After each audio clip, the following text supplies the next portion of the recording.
these experiences of being Lemurian, looking at my hands and seeing these transparent, elongated body. As soon as I just surrendered to taking the Beyond Lemuria into the next phase of creation, all of the downloads that I'd experienced from the Lemurian realms, everything just synced up and made sense. Why I'm a painter is because I can explain things multidimensionally, and through the art, I love the writing aspect where I get to unpack the codes, when I get to unpack the paintings. All these different points that are in this image are all the activation codes, similar to how you would use the Reiki symbols when you move your hands over some of those main cards. They sort of activate. There's a healing modality imbued in the cards.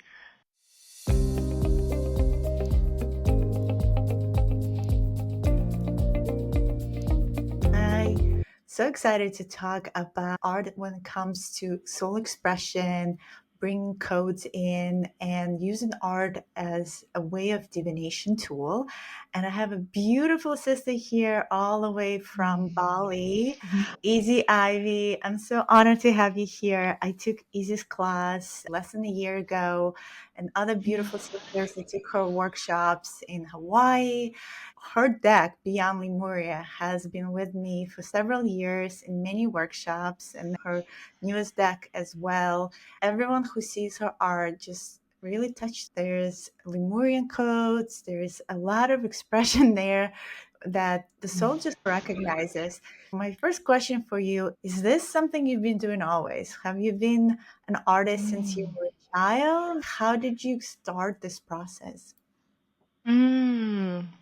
Yeah, firstly, I'm just so grateful to be here, and it's so beautiful to be able to share this. That's a good question. Actually, funnily enough, both my parents are actually artists, but of course, I didn't want to follow in their footsteps. I wanted to find my own way.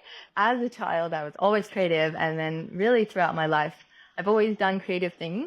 I was actually a alternative clothing designer for priestess and fairy wear for many years. I always just loved art, but I never really felt it was something I wanted to pursue as my career. I guess because I was growing up with artist parents, they would take me to exhibitions in the UK, and sometimes it would be cool to see what was in these exhibitions. It was inspiring, but it was at a time when there was a lot of contemporary art, which is great in its own way, but it was like I wasn't exactly resonating at that time. It was 11 years ago now. Somebody actually just introduced me to oil paints, and my life completely changed. Literally overnight, 180-degree transformation. Oh my gosh, this is what I'm supposed to do. And since then, I've created 4.5 oracle decks, which is a lot of painting. Your oracle deck is not something that someone created digitally. It's actually a replica of your painting that you spend so much time on. So there's a lot of intention and dedication to it. Talk us through how these oracle decks birth themselves, because there's also this found writing that in a booklet, and I love reading the journey with the card as well. Would be curious to hear what that process looks like. It's a long process. I was going to say, this is like a question that might take a moment to answer, but I'm totally happy to go there. Yeah, whatever you can share with us. Absolutely. The thing that's so curious about it is that each oracle deck that's come through, each one's had a very different process. It's always like an adventure to me. So the first one, Beyond Lemuria, I didn't know that I was creating an oracle deck until I was 75% of the way through, and I was originally not going to be the writer for it. There was going to be somebody else. It was almost like the universe was giving me the journey in bite-sized pieces, because had I known at the beginning that I was going to do this, it was like 56 paintings in the end, and then write it, I think I would have probably been too overwhelmed to start it. I really felt like a step-by-step piece with that deck. The person that I was going to write had a dream that it was supposed to be me that wrote it, and then I also had 2 really random people reach out, and they said, "Oh, you're going to write the deck," and I'm like, I'm dyslexic, so I always just thought, no, that would never happen. But as soon as I received that information fully, I surrendered. I just suddenly had a download. I just remember just being, whoa, all the information, it's all about Lemuria. You're going to go to Mount Shasta. You're going to receive the main key codes, all these different pieces laid out. And even then I was like, I've never been to America before. Like, how am I going to get to Shasta? But it literally paved the way. And yeah, it was just a really amazing process. What codes, what messages you picked up in Shasta that solidified that it was like Lemurian? First of all, I had a long journey with Reiki and different energetic healing and everything before discovering being a painter. So with Shasta, when I was actually on the mountain, I created a painting and I didn't really know what I was painting. I was like, oh, this is interesting. I didn't really understand what I was painting at the time. But it wasn't until I went to actually write the message that went with that image for the deck that the whole thing unpacked itself. I was already feeling different activation codes throughout the deck, and I'm like, oh, I wonder what they are. And it just so happened when you get tingles and tears and bumps, and you're like, oh my God, I'll these turn are the the line, codes. right? All these different points that are in this image are all the activation codes. When I say that, these similar to how you would use the Reiki symbols, but there are certain cards that when you move your hands over some of those main cards, they sort of activate. There's like a healing modality imbued in the cards. So that was really interesting. So you were essentially writing light language into the painting, and the codes were speaking themselves into activating others without really fully knowing that you were doing that. It was just coming through. It makes sense because Shasta actually activated me as well. 2019, I was already on a journey with it, but that's when it's like fully came together. The Lemurian beings and Telos. I got a preview of the city and the way of living, which is so incredible. When I was there last time during COVID, it was a winter solstice when Shasta called me back. And there was an activation that happened with the beings. I looked around and it was snowy everywhere because it was in December. You'll appreciate that as an artist. There's this beautiful pink gold hue everywhere. When we came off the mountain and we met some locals and did some ceremonies with them, I shared the story. They were like, oh yeah, that is the Lemurian frequency.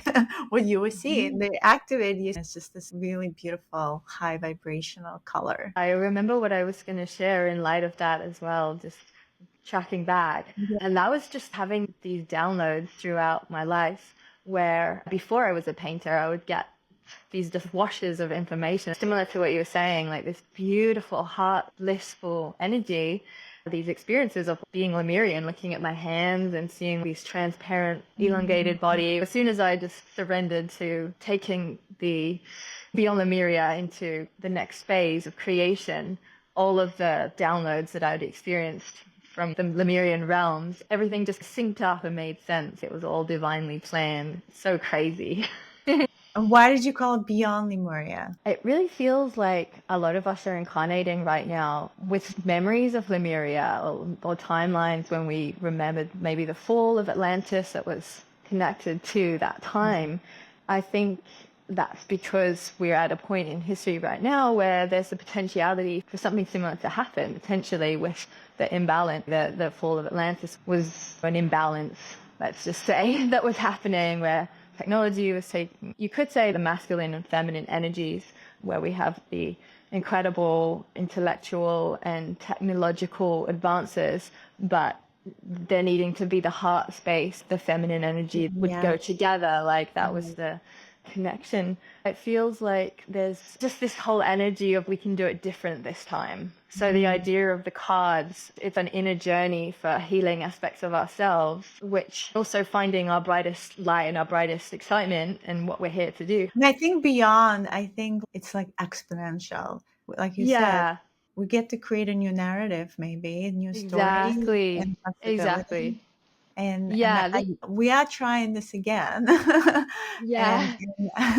and my understanding is Atlantis was more on Tara and Lemuria as well. So it was a higher dimensional space we were at. We were more in 5D. And then after that whole project fell, the next phase was the Earth project, which is the 3D. And so for us, we're trying to track back to that higher frequency, to that higher dimensionality, and really remember really what we are, who we are, like the essence of, and the beauty of our angelic signatures that within our field, that we can vocalize, we can put in art, and it can activate others. I think it's ultimately coming back balance, alignment within ourselves and with the nature. I feel when I Exactly. think of Lemuria, I myself came only in Egypt, but when I connect to that frequency, I can almost tap into it. It's very beautiful. Hawaii and places around the world where it's just everything is just in flow.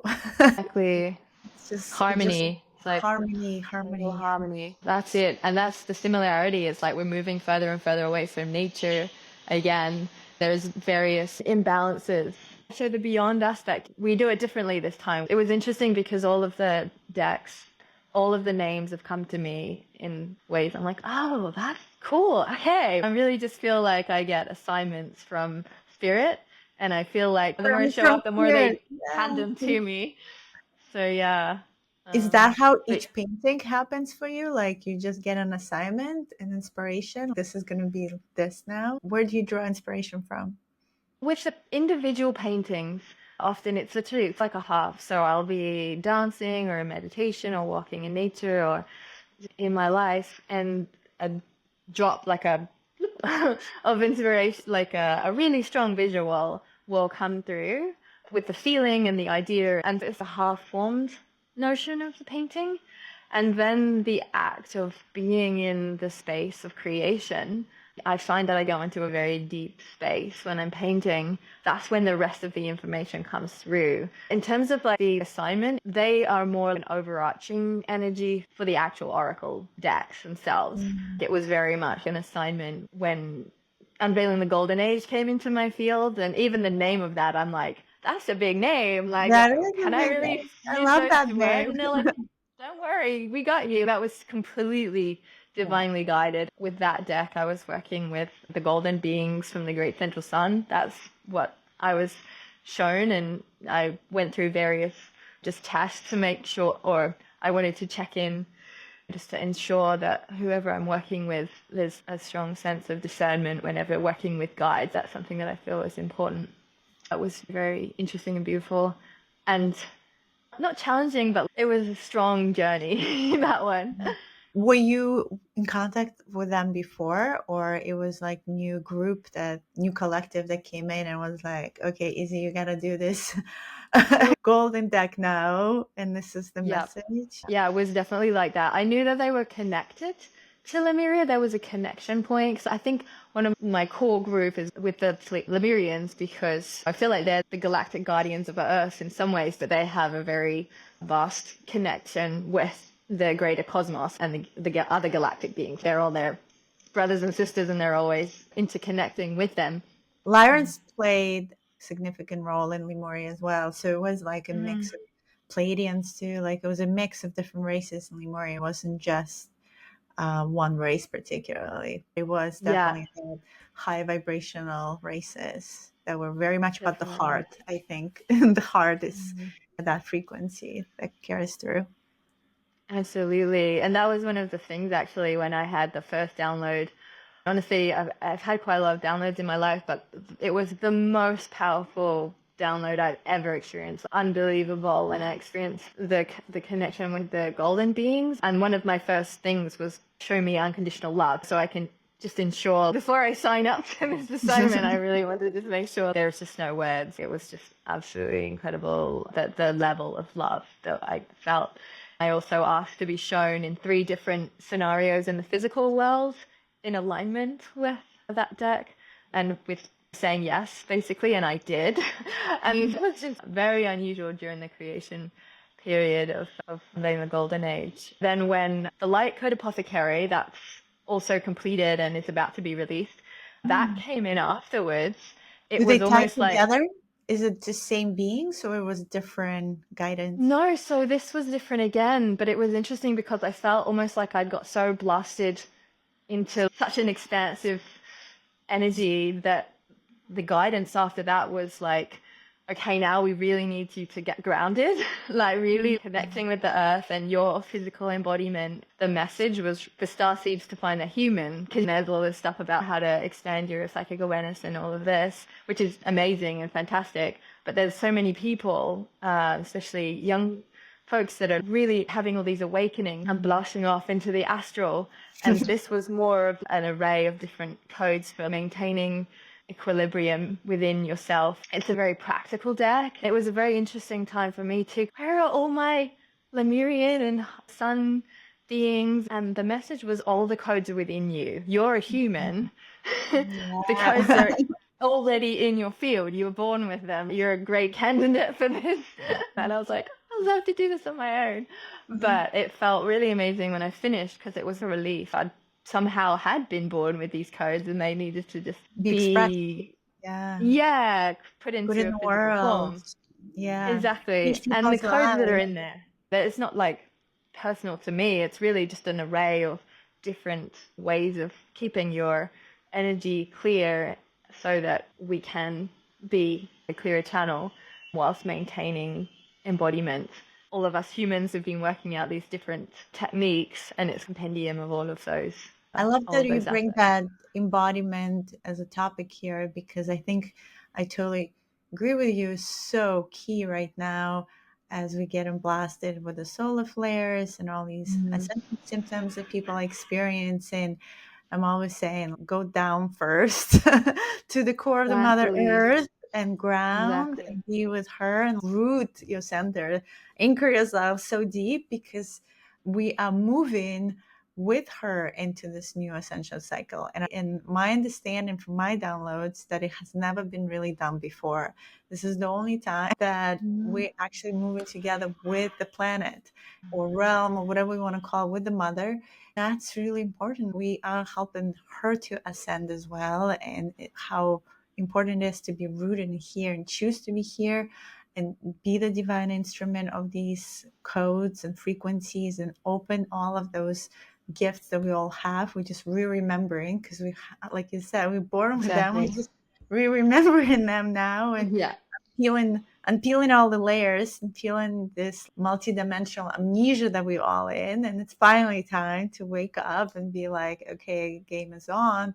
But often there's this tendency of, I want to go somewhere up. I want to go to heaven. I want to be with my star family. And we're like, Yep. you have 25 plus DNA codes of the star family in this vessel. How incredible. Be with them here.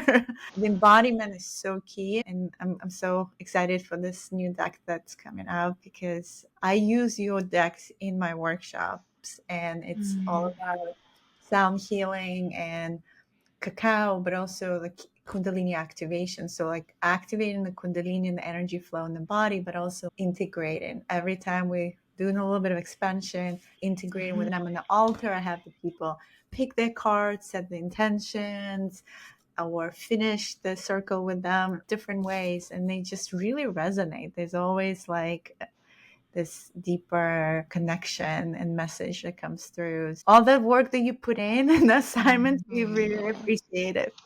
I did not know that Unveiling the Golden Age was an assignment, but I felt like they were different than the first deck. It's great to hear the story behind it.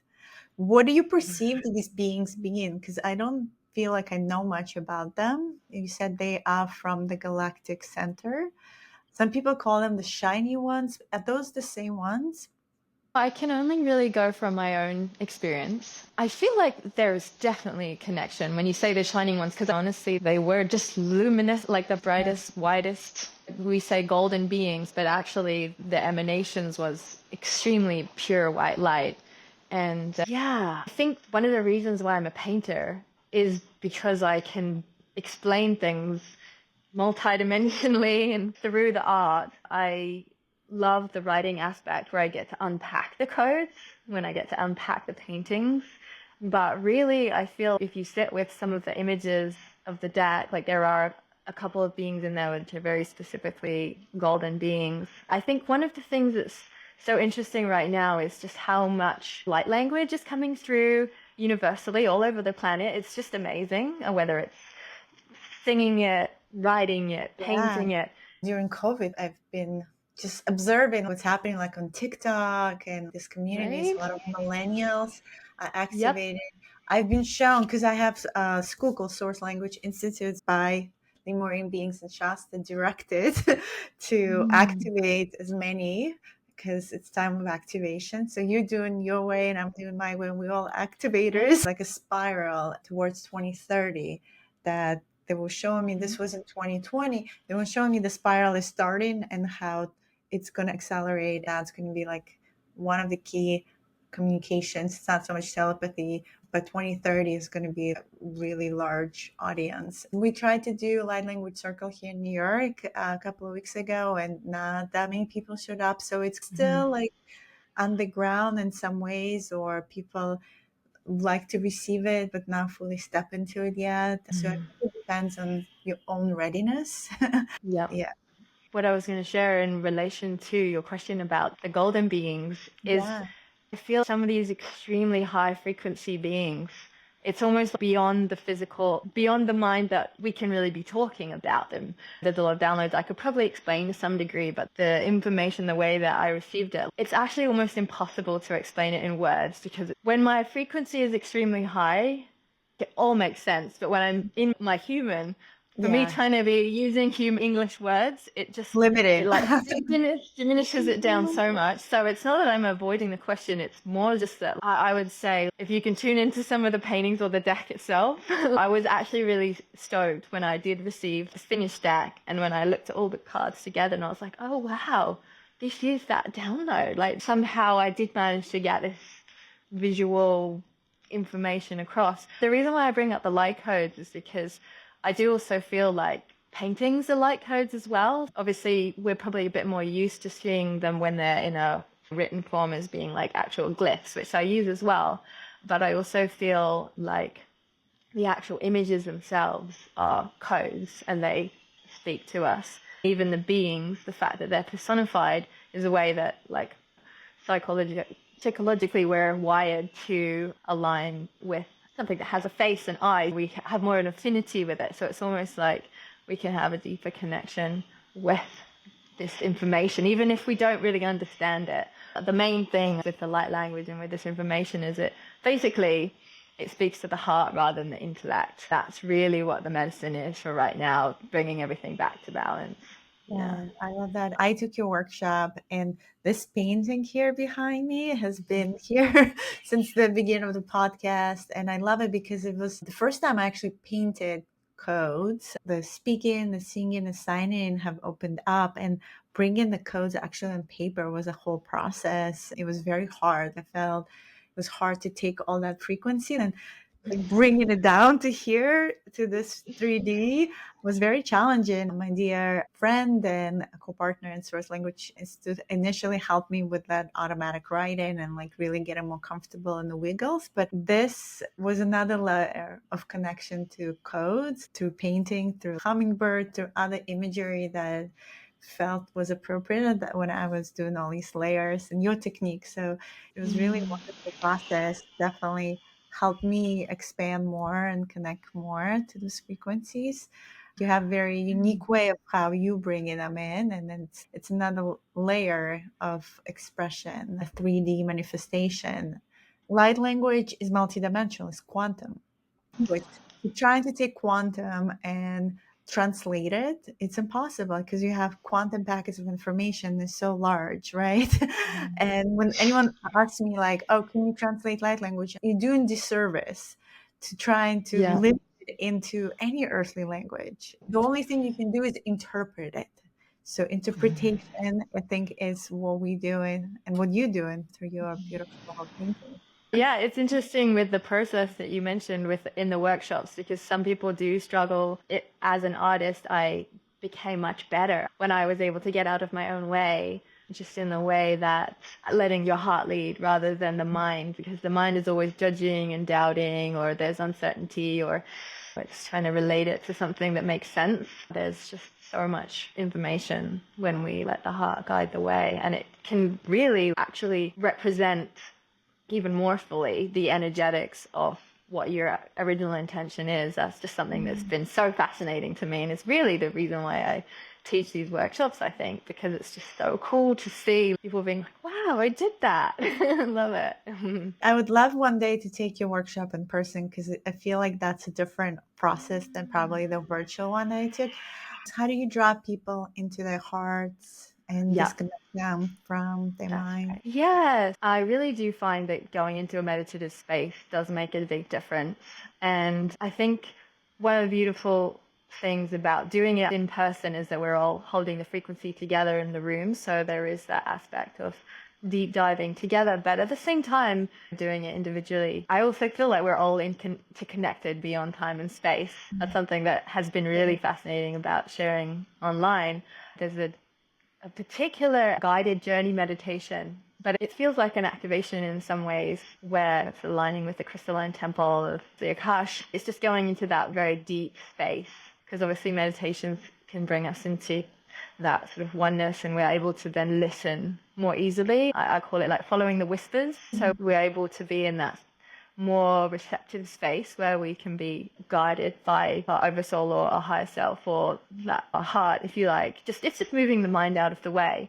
I've got my own methods for doing that, but of course I really just think in general, if anybody has certain tools that they find, meditation tools, I really like doing ecstatic dance. That was a place where I got a lot of my information and downloads, because I'd dance myself into a trance. I think everybody's maybe wired a bit differently, so it's really about what works for individuals. I think just going into a deep space, even listening to binaural beats or theme bowls, or it's really just about coming into that center point, that 0 point where the outside world is turned down for a moment, and you can start to hear more, and your sensitivities are awakened, just getting the mind out of the way. And it's amazing what's just waiting for you to unveil when you're in that space. I think having that intention is important.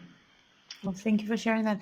The process of creation you were mentioning takes you into this trance, and you in that process, like reading the information and reading the codes and interpreting them, right? And how they're going to show up on the canvas. Yeah, talk maybe a little more through that. What is the creation process? What does it take to create? Because it is challenging to create, especially when you have empty canvas altogether. I know there's a little bit of the paralysis sometimes that happens. Absolutely. Yeah, that's a really good question. I think that was one of the key things I would say, is just to always just start with a background. And I usually get, as I say, the students and myself to start with a gradient background. There's different paintings for me personally require sometimes different kind of backgrounds. But I think the key is just to get something down, and then you've got something to work off. So it's like you can almost have a jumping off platform. I have my paintings right here that I'm just looking at as I'm answering this question. But in terms of my personal painting process, some of the pieces are quite intricate and quite large. And so in the workshops, as I say, I'm teaching that over a short period of time. But with some of these big paintings, I could be working on every day for a month. And there's some parts that are very much channeled, and I really just go into this interesting space where I'm super floaty. I just feel like ultra sensitive to everything. So it's that whole thing of following the whispers. Sometimes it's almost frustrating, because if I want to go out into the wide world, it's very jarring.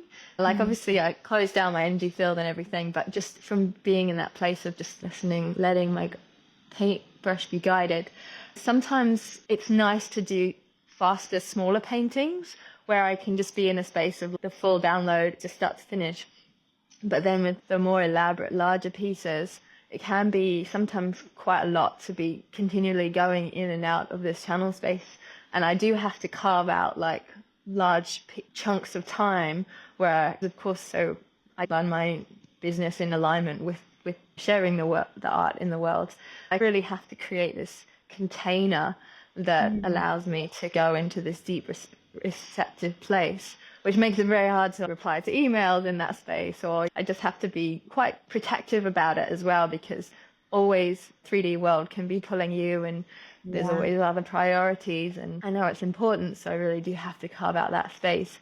But then there's also sections of the painting which are more monotonous, and so I've had the clear vision and I've drawn them up like loosely, and it's okay. I've got 150 scales to paint, and I paint one, and I know Spirit has guided me for the first step, and then I can actually just go into just a different space where I can come in and out. So it's really a combination of I always just think of the process of creation of a painting as this beautiful balance of structure and flow, masculine, feminine, detailing and extent, larger, bigger picture shapes, and then the channeled aspect combined with the detailing.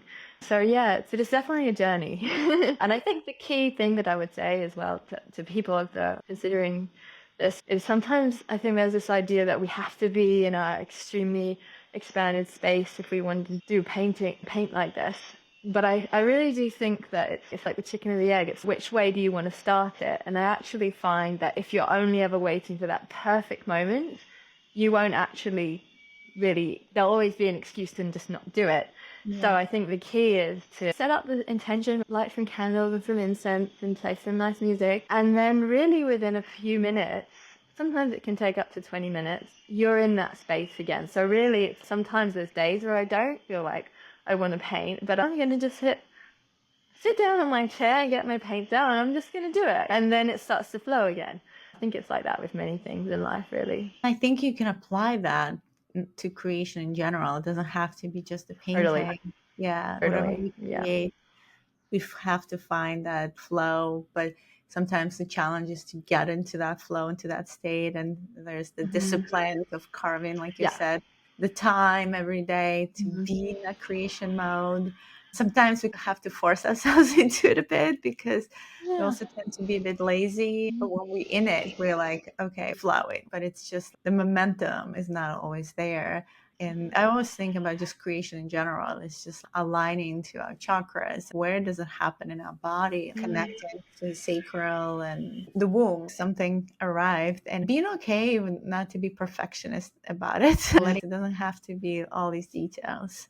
The perfectionism is that judging mind. I feel there's that line needs to be more like this. It's an interesting thing actually answering this question now versus when I was at the beginning of my painting journey, because I feel really needed to get out of my own way a lot more at the beginning, because it was almost like spirit was my art teacher. So I was learning things that spirit was teaching me things through that whispering process, getting some learning in a more traditional way in some ways, but most of it, especially, and I encourage this to everyone because this is what allows you to get your own unique style, but is to really be open to that receptivity of something higher than you teaching, showing you the ways. But interestingly, as I've gone through my artistic journey, I am noticing that I feel more of a cool, like you're always inspired to just go to the next level. You always naturally just want to keep evolving. I've noticed that my art has become more intricate and I have more ideas of the precision that I want to be adding, but I have those skill sets now. So whereas at the beginning, I noticed like sometimes people that maybe haven't done a lot of painting, but they have a very strong vision in their head and they want to just dive straight into painting extremely intricate works, that is so stifling that it means that they're going to just beat themselves up, that it's not a fun process. It's just really important that one can get out of the way earlier in that process, really just so you can just get into, we're using the example of painting right now, but as I say, this could be for any like other creative pursuit, but it's really just like just doing it. The more you do it, the better you get at it. So now I have more of a perfect notion of how I want it to be, but it's more just that my abilities are, there's this little jump to what vision that I'm seeing, I can actually make that jump. Whereas like in the past, if I wanted it to be at this point, it would just be, it's just a journey. To say, still the word perfection is not even the word I'd want to use because it's quite a loaded word. During the creation process of doing a painting, it usually just looks loose and imperfect. There's just this quality that you just have to live with while you're in the process. On those very final brushstrokes, when you're finishing the painting, all of those little bits where there's a little gap of white, I can just fill that in. So it really is just this journey. And you can get to that point coming from a different place of non-perfection. I always think about what we do and how that applies in general and how we refine that in our lives. We're speaking about unveiling the golden age, and we literally creating right now the vision of what that looks like. So it's a responsibility there in some ways, and maybe a bit of a weight. What is that vision, right? As a visionary artist, how does it serve the collective? How does it serve me? What would be that perfect environment where the masculine and the feminine is balanced, where there are these, I don't know, Lemurian flowers from Hawaii everywhere. It's all in harmony with every being. I always contemplate whether I create or not, just in my mind, how would it look like? I feel expressions can happen so many ways. Today we have ChatGPT. I don't have the time to spend to create the painting, so I created when I posted on Instagram, but there's intention there because I see the specific vision that comes through and I want to put it out there. That's art and that's code too. How can we continue being these magnificent creative beings that we are? Because time equals art. That's a really good question. I think it's really that in this 3D reality that we are living in right now, there's just so many distractions. It's so easy for us to say, oh, I'm too busy to do that. I'm just too busy. And I totally understand that. But I know not everybody's doing this, but it's just amazing at how you go onto Instagram and 10 minutes later they'll message at you or trying to send or something. What has happened to that time? I think it's almost like having slightly extra vigilance of where we're not wasting time, because sometimes rest time or moment spaces are they're a part of the reset in itself. Actually, there's so much distraction happening that it's surprising that sometimes we can just find those little pockets of moment just to come back to ourselves or come back to that sort of the inner whispers, which often we have uncertainties about life. What's the highest frequency way for me to move forward in this moment? We're constantly given choices. Every moment of our life, we're making decisions and directions. And when we can just, even if it's just 15 minutes a day, just to check in with our intentions, where our inner compass is going, it feels like that will help us, like a domino effect. One small act, the amount of ripple effect that can make in not just your life, but in other people's lives. I do think there seems to be this outward distraction actively trying to guide us away from that. So really, it's like coming back to that heart space, coming back to the inner whispers. For me, painting feels really important, and I will do everything I can to create that container. But even if that container is only a very small amount of time, because I know that we are often busy and people have families and all, it's just being able to find those moments in life where the golden age is literally in the moment of the moment, like it's always there. When we get our mind out of the way, we have all of the gateways open to us, but we're constantly going anywhere but that place. That's why there's a picture of a being showing the portal in her heart. That is the portal to the golden age. It's really just moving against the status quo, even just so much as to just clear some of those distractions out of the way however you can, just so you can navigate from that heart point. From that coherent space, from that zero point. Exactly. The place of the heart, and which connects us to the quantum information of the universe, which connects us to the golden beings, to the central sun. The heart is incredible. Heart Math Institute done so much studies, but I've been doing a lot of heart wall clearings with people where people are disconnected because they build these shields around their hearts. And as you connect deeper, you realize it is a portal.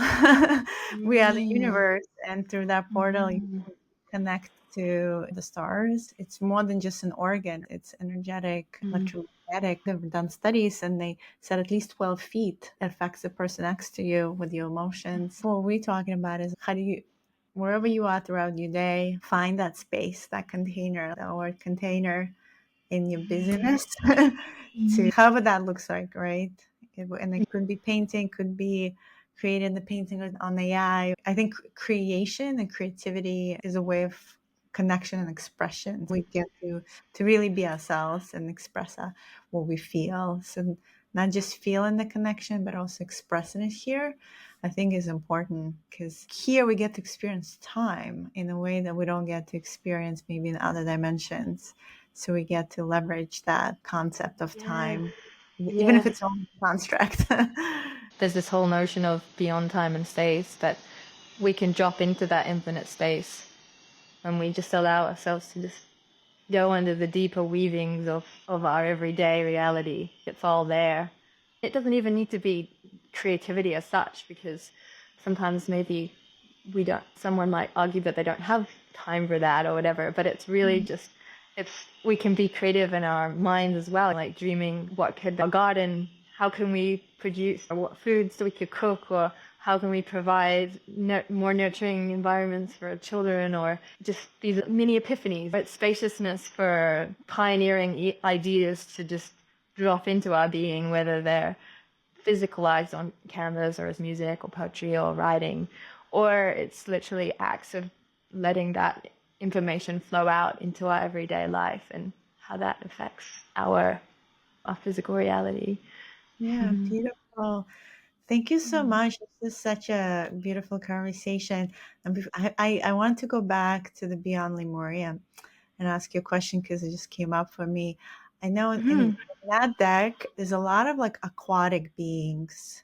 And I'm just curious, when this information was coming in for you, did you see that connection with aquatics and dolphins? That's a really good question, actually. And I feel like sometimes a lot of my art, I just create it, and other people are like, oh, that's, you did that because this and this and this, or this aligns with this. And I'm like, oh, yeah, that totally makes sense. There was a phase where I was exploring sacred geometry, but I didn't want to actually read any books about it. First of all, I wanted to just paint and create something in the resonance. And then I was just blown away with how point they were. With the aquatic beings, it's interesting because in my actual personal downloads of Lemuria, I've actually been more in what seems to be like a rainforest setting, that beautiful paradise-like, very fertile land.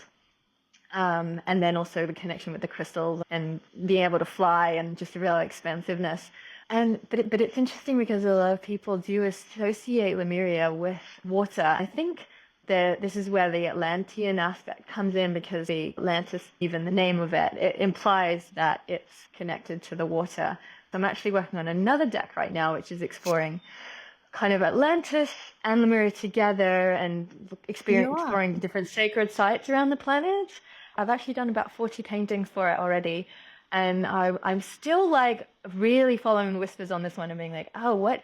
I don't exactly know what I'm doing, but I'm just trusting it. I really had this strong feeling that there were these beings, that there was a couple of really powerful paintings that I was yet to do that would give context to this whole deck. I'm partway through painting them now, and they happen to be representations of Egyptian deities, goddesses, but they wanted to have mermaid tails. They want to have mermaid tails and be oceanic or half immersed in water.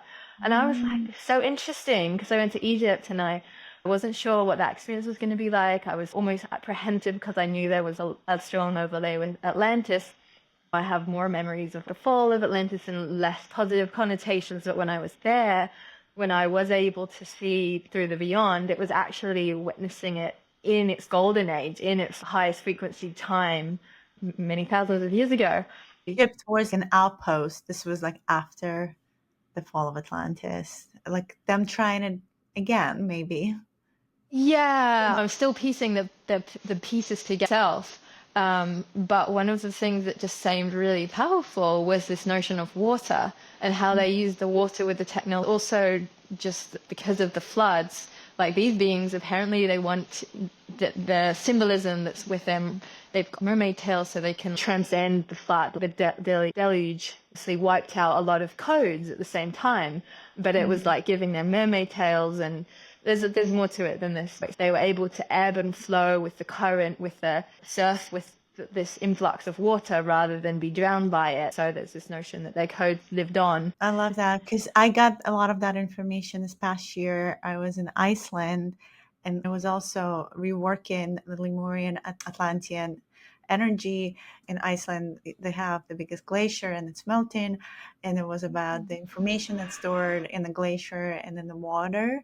So it was a lot of work with the water as well, and the trauma also of the Lemurian Atlantis that happened. So working that story. So it's interesting that's coming up in the deck that you're working on. I didn't even know you're working on the deluge story. I would say the old layer, and we obviously now building this new Earth reality, but yet need to understand that has happened as well. Yeah, yeah, that's amazing that you were just in Iceland because Iceland's also cooling. It's just such a crazy experience during this journey right now because I'm being called to all these different places on the planet and I'm just really Oh, figuring it out. incredible. Are you familiar with Deadova? Yeah, yeah. So I've met Deadova about 4 or 5 months ago. She was here first time in New York doing a concert, Mm.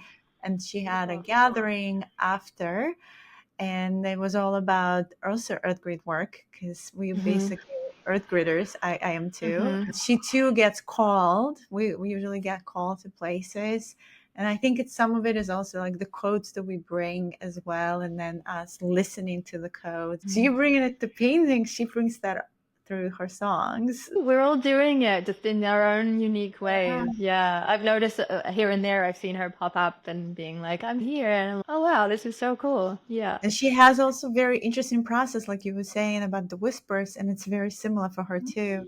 So she Really? really spends time in a specific land that calls her, and usually it's UVG, which is where all the line lines converge, all these convergence points in the map. Mhm. She listens to the energies, and there's a song, a melody, and another melody. And then what she was saying is the minute you start, they realize that you're listening. It starts activating. And then Mhm. all of a sudden it's like a symphony, and it's almost, wait, like I gotta record this and I gotta record that. It starts bombarding. Mhm. The bombarding is the word, actually. It's like I am, I'm human and I do need to get to these places, and jet lag does exist and the constant flights and things. It's funny, but Oh, when you're in devotion to it, it does just feel like your greatest joy and you would do anything for it. So, yeah. I'm really excited for that deck whenever that's going to be ready. But that sounds like even more of a journey. We're greeting right now Mother Earth in her evolution. And so these codes are important. And I think codes in Mm. general are important to come online. So Mhm. tell us how someone can find you, because I know you're doing workshops Mm. around the world. So if someone wants to Mhm. join workshops in Costa Rica and all these amazing places you go, where can they find you? Check out my website, which is izzyivart.com. That's just one word. And yeah, all of my paintings and prints and workshops, everything can be found on there. But yeah, I have a couple of workshops in Avebury Circle in the UK, so right in a stone circle, like in a really Wow. epic vortex point, which I'm very excited about. Also Sweet. alone in Ireland.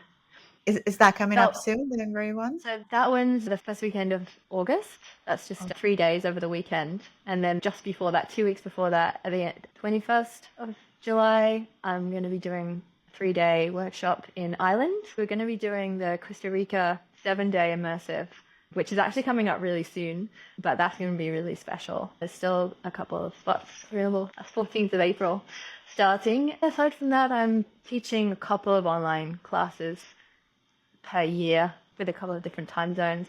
Hopefully, I might be doing some book signings with the new Oracle cards.